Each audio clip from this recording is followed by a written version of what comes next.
আসসালামু আলাইকুম। আজকে আপনাদেরকে একটি খুশির সংবাদ দিতে চাচ্ছি। বাংলাদেশের বিরুদ্ধে এবং ৫ই অগস্টের যে জনগণতার বিপ্লব হয়েছে, সেই বিপ্লবের বিরুদ্ধে আ আওয়ামী লীগ জনগণের টাকা চুরি করে, যে বিদেশে পাচার করে, লবি এবং প্রপাগান্ডা চালিয়েছিল এবং বিদেশি একটি শক্তি তাদেরকে সহযোগিতা করেছিল।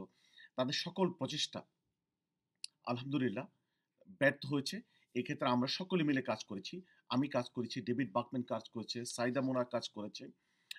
তারপর হচ্ছে যে বাংলাদেশি ফরেন মিনিস্ট্রি কাজ করেছে। আ যে প্রেক্ষাপটটি বলতে চাই, যে নিয়ে আমরা খুব হার্ড ওয়ার্ক করেছি। আমি নিজে ব্যক্তিগতভাবে বাংলাদেশের দুটো টেলিভিশন চ্যানেলে ইন্টারভিউ দিয়েছি। সরকারের কর্মকর্তাদের সাথে, ফরেন মিনিস্ট্রি কর্মকর্তাদের সাথে যোগাযোগ করেছি এবং বাংলাদেশে আরো বিভিন্ন স্টেক হোল্ডারদের সাথে যোগাযোগ করেছি। এই দেশে আমাদের যারা বন্ধু-বান্ধব রয়েছে এবং আরো বিভিন্ন ডিপ্লোম্যাটিক চ্যানেল এবং সিভিল সোসাইটির মেম্বার বাংলাদেশ এবং দেশের বাইরে আমরা যোগাযোগ করেছি। ব্যাপারটি ছিল যে যে এদেশে খুব একটি রেসপেক্টেবল এপিপিজি আছে ব্রিটিশ পার্লামেন্টের। All party parliamentary groups on Commonwealth. আম এইটা খুবই রেসপেক্টেবল এবং তাদের বক্তব্যটি এভিডেন্স হিসাবে অনেকেই নেয়। এবং তাদের বক্তব্যের দ্বারা ইউরোপিয়ান ইউনিয়ন, জেনেভা, আমেরিকা, মানে ওয়েস্টার্ন কান্ট্রিজগুলো প্রভাবিত হয় এবং হওয়ার সম্ভাবনা রয়েছে। আওয়ামী লীগ খুব চতুরতার সহিত ইন্ডিয়ান, মানে ভারতীয় একটি থিঙ্ক ট্যাঙ্ককে ব্যবহার করে এবং তারা এখানে প্রপাগান্ডা চালিয়ে, লন্ডনে প্রপাগান্ডা চালিয়ে ব্রিটিশ পার্লামেন্টের এমপিদের যে কমনওয়েলথ বিষয়ক পার্লামেন্টের গ্রুপ একটি রিপোর্ট প্রকাশ করেছে, যেটি সরকারকে একিউজ করেছে যে সরকার লকে ব্যবহার করছে ওয়েপন হিসাবে, মানে আওয়ামী লীগের বিরুদ্ধে নাকি অস্ত্র হিসাবে আইনকে ব্যবহার করছে। এবং মারাত্মক যে অভিযোগটি দেওয়া হচ্ছে সেটি হচ্ছে যে জামাত ইসলামের হাতে কয়েক হাজার হিন্দু আহত হয়েছে, কয়েকশো নিহত হয়েছে এবং আওয়ামী লীগের নাকি মানে এই ৫ই অগস্টের পরে ১,০০০-এর উপর লোক নাকি নিহত হয়েছে বিরোধী দলের হাতে।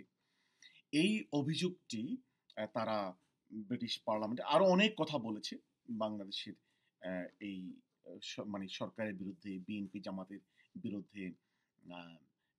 মেইনলি কথা হচ্ছে যে এখানে আওয়ামী লীগের ক্ষমতাকে জাস্টিফাই করা, পূর্বে তারা যা করেছে, ভবিষ্যতে যেন আওয়ামী লীগ সহজে আবার বাংলাদেশের রাজনীতি ফিরতে পারে, এইটার জাস্টিফিকেশন হিসাবে কিন্তু এই আওয়ামী লীগ এই প্রপাগান্ডাটি ব্রিটেনে করে এবং অন্যান্য দেশেও করেছে।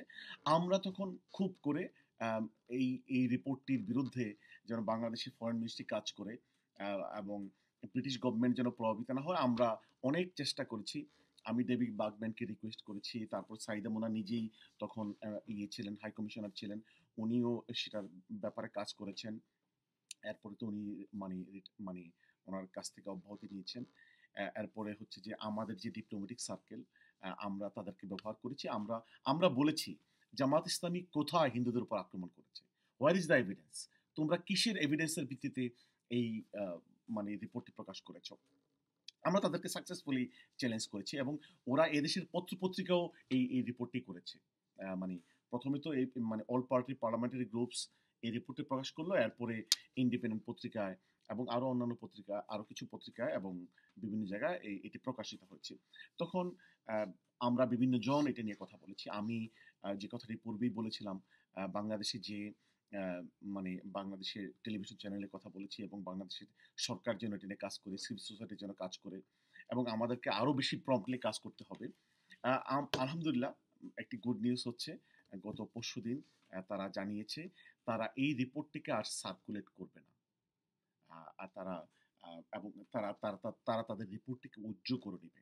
তো আমার এই কথার উদ্দেশ্য হচ্ছে যে আমরা যেন সকলে সজাগ থাকি, যারা আমরা ভালোবাসি, দেশকে ভালোবাসি, যারা গণতন্ত্র চাই, আমরা যেন সকলে বাংলাদেশের বিরুদ্ধে ভবিষ্যতে আরো ভয়াবহ ষড়যন্ত্র হবে, প্রপাগান্ডা হবে। অলরেডি আপনারা দেখেছেন ভারতীয় মিডিয়া শুরু করেছে, আওয়ামী লীগের হাতে তো চুরির টাকা রয়েছে, তারা দেশে বিদেশে মিথ্যা কথা বলছে।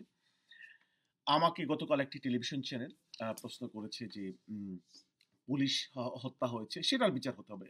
কিন্তু আমি আমি বলেছি আওয়ামী আওয়ামী লীগের যারা পুলিশের একটি অংশ যারা আওয়ামী লীগের হয়ে কাজ করেছে, তারা তো মানুষকে খুন করেছে। তো আপনারা সেই বিচারটির কথা তো বলেন নাই। আপনি পুলিশ হত্যার কথা আপনারা বলছেন, এটা আওয়ামী লীগ বলছে। আওয়ামী লীগ এই প্রচার প্রপাগান্ডাটি চালাচ্ছে যে আইন শৃঙ্খলা বাহিনীকে বিএনপি জামাত অথবা এই সরকারের লোকজন অথবা ছাত্ররা হত্যা করেছে। কিন্তু বাংলাদেশের যে একটি বিচার হতে হবে, এই কথাটি আন্তর্জাতিক অঙ্গনে এত বছর ধরে আমরা যে কাজ করেছি, এই এই কাজটিকে ঢেকে দেওয়ার জন্য আওয়ামী লীগ একটা নতুন ন্যারেটিভ নিয়ে হাজির হয়েছে যে না, বাংলাদেশে লকে ব্যবহার করে বিরোধী দলের নেতাকর্মীদের হত্যা করা হচ্ছে, হিন্দুদের উপর নির্যাতন করা হচ্ছে। আলহামদুলিল্লাহ ব্রিটেনে তারা ব্যর্থ হয়েছে, মানে মানে ব্যর্থ হয়েছে, আপাতত ব্যর্থ হয়েছে, কিন্তু তারা তাদের জঘন্য প্রপাগান্ডা ব্রিটেনে বন্ধ করবে না। এবং আন্তর্জাতিক ওয়ার্ল্ডে তারা যেহেতু তাদের টাকা রয়েছে, একদল লোক রয়েছে, তারা কাজ করে যাচ্ছে। আমাদের সকলে আরো বেশি সজাগ থাকতে হবে, কাজ করতে হবে। এই কথাটি বলে শেষ করছি। আপাতত আলহামদুলিল্লাহ আমাদের একটি বিজয় হয়েছে যে ব্রিটিশ পার্লামেন্টে আমাদের বিরুদ্ধে মিথ্যা জঘন্য যে বক্তব্য একদল পার্লামেন্টেরিয়ান প্রভাবিত হয়ে দিয়েছিলেন, রিপোর্ট প্রকাশ করেছিলেন, সেটি ব্যর্থ হয়েছে। ভবিষ্যতে আমাদেরকে সকলে একসাথে বলিষ্ঠভাবে কনসাসলি ইউনাইটেডলি কাজ করতে হবে। ধন্যবাদ। আসসালামু আলাইকুম।